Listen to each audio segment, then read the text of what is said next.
Sauce TV నేను మీ సుప్రియ. మాంసం ప్రియులకు ఇది చేదు వార్తనే చెప్పాలి. ఎండలతో పాటు మాంసం ధర కూడా ఏకంగా పెరిగిపోయింది. ఎలా అంటే ఏకంగా ట్రిపుల్ సెంచరీ కొట్టేసింది చికెన్ ధర. 200 నుంచి 240 వరకు ఉన్న ధర ఏకంగా 300కు పెరిగిపోయింది. ఎండలతో పాటు చికెన్ ధర కూడా మండిపోతోంది.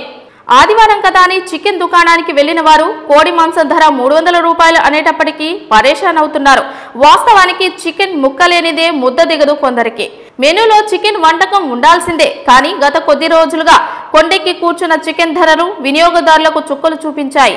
ఏపీ, తెలంగాణ రాష్ట్రాల్లో చికెన్ ధరలు ఒక్కసారిగా భారీగా పెరిగాయి.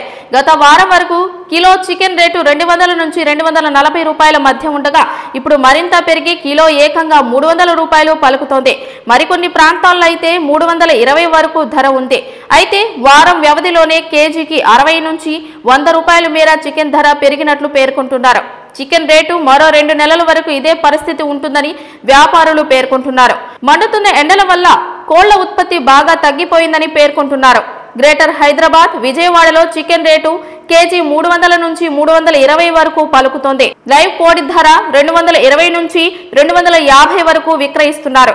ఇక నాటుకోడి కేజీ 500 వరకు విక్రయిస్తున్నారు. కోడిగుడ్డు ఒక్కొక్కటి 6 రూపాయల వరకు విక్రయిస్తున్నారు. పెరిగిన ఎండలతో పాటు దాణా రేట్లు పెరగడం, ఉత్పత్తి తగ్గడంతో చికెన్ ధరలు కొండెక్కినట్లు పేర్కొంటున్నారు. ఏప్రిల్ నెలలోనే ఇదే పరిస్థితి ఉంటే మే, జూన్ నెలల్లో చికెన్ రేట్లు అమాంతం పెరిగే అవకాశం ఉన్నట్లు పేర్కొంటున్నారు.